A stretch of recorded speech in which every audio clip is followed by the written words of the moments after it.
I know you look at batting averages and you say, oh, 260s, 250s, 270s. But for the Cardinals, I mean, that's kind of where you're expecting them to be. You got Carlson up at the top at 267, Goldie at 252 and rising, Arenado 267, O'Neal's batting 272 right now, even Yadier Molina 254. Edman has been on a decline, still batting around 258, and Mundo Sosa, the fact that he's down in the lineup, down in the 8th spot or so, that's exactly where you want a guy like Sosa, because it's a low-pressure situation, and it allows him to get the at-bats that he needs as a young player.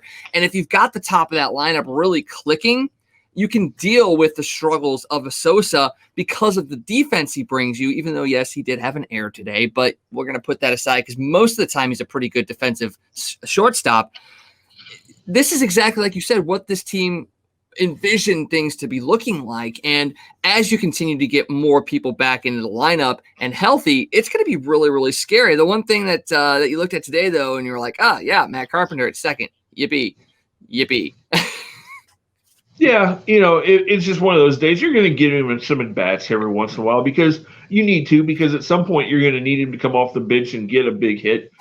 And people can say, oh, why do you want him to come off the bench? But you got to remember, he has had some big pinch hit at bats this year in some big games. So you've got to keep him a little bit fresh. You know what I found really surprising today? You talked about that error Sosa made today, and actually that first base runner in the 8th inning last night off of Reyes. Sosa made an error on that one too. So that was 2 errors. That was 2 errors 2 days in a row. He's made 7 errors already, which in limited time that he's played, which really surprised me because everybody talks about how good defensively he is, and you've seen some flashy plays, but that's a lot of errors in the little amount of time he's played in. It really is. And Paul DeJong is no slouch when it comes to defense. He's not a bad defender. He's in the Gold Glove conversation the last couple of years. So it's not like you're sacrificing a ton when you have Paul DeJong out there defensively. And even though he's still struggling a little bit, you do start to see a couple of flashes here and there from a Paul DeJong.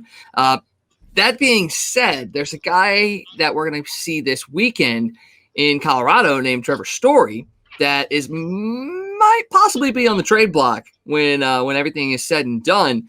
Now, the optics behind the Cardinals trading with the Rockies for another star player probably would not play well in Colorado, and it makes a deal for Story very unlikely. But is there a way that the Cardinals might be able to find a chance of getting Story in here? And if that's the case, would they be able to extend him as well? Before we get into that, let's just talk about Trevor Story this year. Because if I told you, let's compare Trevor Story and Paul DeJong this year. If I told you that Paul DeJong's hitting 170, which is about what he's hitting right now, Trevor Story's hitting 240. Guess which one of them? Paul DeJong's missed a month and struggled all year, right? Paul DeJong has 2 more home runs than Trevor Story does. And Trevor Story only has 8 more RBIs than Paul DeJong has. So you're paying Paul DeJong $5 million. Trevor Story is making $18 million. Do you really want to make that? Do you really want to make that move? Ooh, I mean, it's a gamble, because if you can get Story in here and get him righted in a sense, and you put him there with Nolan Arenado, one of his friends from Colorado, I think $18 million might be a steal. With Paul DeJong, and I've been a Paul DeJong supporter for a while. I push people saying, hey, give him a chance, get him out there, let him get some repetitions and see what he really can bring.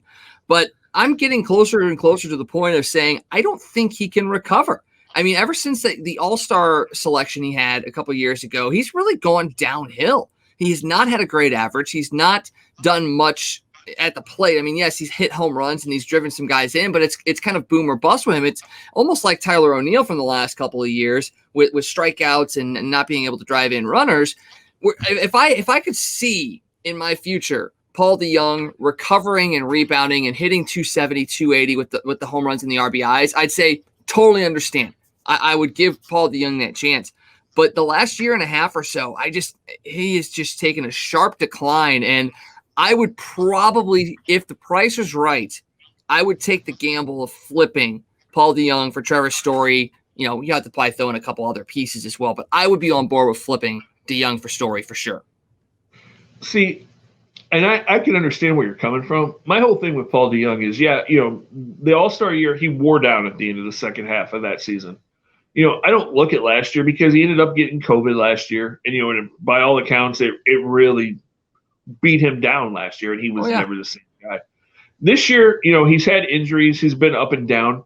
If you're expecting Paul DeJong to be a 280 hitter, that's probably never going to happen. He's going to be a 240, 250 type hitter. But he's going to give you 25 to 30 home runs and 75, 80 RBIs.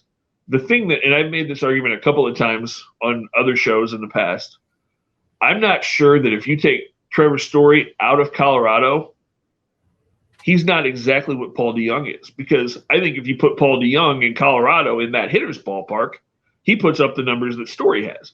You got to look at, and people get mad at me when I make this argument, and I do it all the time. You got to realize Busch Stadium is not a good hitter's ballpark. It just isn't. It's always one of the lowest stadiums in the league for home runs. Opponent's batting average is always is in the lower 1/3 of the league every year. It's a pitcher's ballpark. So you have to take that into effect. And, I said that about guys like Marcell Ozuna, when people made that argument, they should have got Yelich instead of Ozuna. Same thing. I think if you flip those guys, and Ozuna goes to Milwaukee and Yelich comes here, they do the exact opposite of what they did. I just think this ballpark is a difficult place to hit in, especially for right-handed hitters. And I'm not sure that Trevor Story would be a big upgrade over Paul DeJong. That was a long way around that subject. But, I just don't really think it's that much of an upgrade, honestly, playing at Busch Stadium. See, and I don't think for me, I look at it as where he's playing because, you do look at it and you say, okay, playing at Coors and Nolan's numbers were inflated a little bit, but he had great splits. So it's not like Coors Field lifted him up higher than he actually was.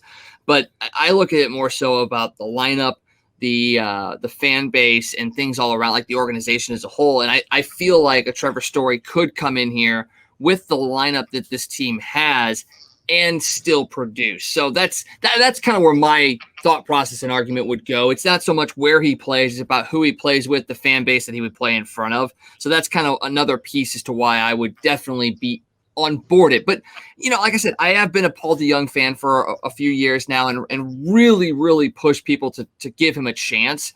So I'm not going to be disappointed if the Cardinals don't make a deal, but I'm also not going to be like super upset if they do make a deal because I definitely do feel like this team does still need a bit of a shakeup, and it may not come in the firing of a manager or a bench coach or anything like that. It may come from training a guy that maybe not necessarily is untouchable, but has been a part of this organization for a while. So we'll see how that kind of plays out as well. And yes, Guy, the Hawaii Blues fan, there is a team that is actually worse than the Cardinals. There's actually a couple of teams, and thankfully the Cardinals handled their business this week with the 3-game sweep of the Diamondbacks. You had a great pitching performance from Adam Wainwright. You had, I'll say it, a great pitching performance from Carlos last night, and that's the Carlos that we hope to see the rest of the year. Not sure if that's going to happen, but it was nice to see him go out there and pitch well, and he looked like he was having fun. And I think that's the thing that people get upset about is when Carlos is out there looking like he's having fun, they don't think he's taking things seriously. But that's probably when he's pitching at his best, is when he's having fun. And you saw the shimmy shake on the mound last night. It was nice because the team had a lead and he was pitching well and everything was good. I'm like you in a sense with Carlos. I'm still bullish on him being a guy that can be productive for this team and actually be a contributor to this rotation. It was really interesting listening to Mike Schultz's comments because Rick Hummel asked him after the game last night. He basically said if Carlos would have pitched bad tonight, would that have been it for him in the rotation? And Schultz said, that's not out of the realm of possibility. And he said that he and Mad Dog, Maddox, had a talk with Carlos, a very pointed talk. And they said that it really sunk into Carlos. Carlos really got it that, okay, I have to do better. I have to be better or my days are numbered. And so maybe that's the thing that wakes Carlos up and he realizes, okay, I have to be a different guy now on the mound. I can't have those games where I'm really, really good and look like the old Carlos for 2 or 3 starts, and then I blow up for 4 in a row.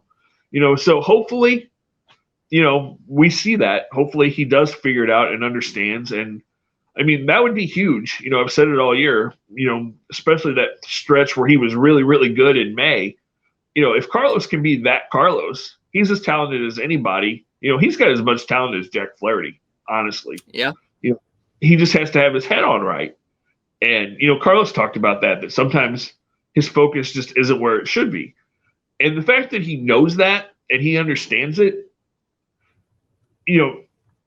I realize you have to figure out a way to make it work. But the fact that he realizes that is at least a sign that he understands, okay, some nights I'm just not where I need to be. And hopefully he can figure out a way to make that work and be more consistent. It shows a little bit of a maturity level for sure when he can actually sit back and say, yes, I know this is the case.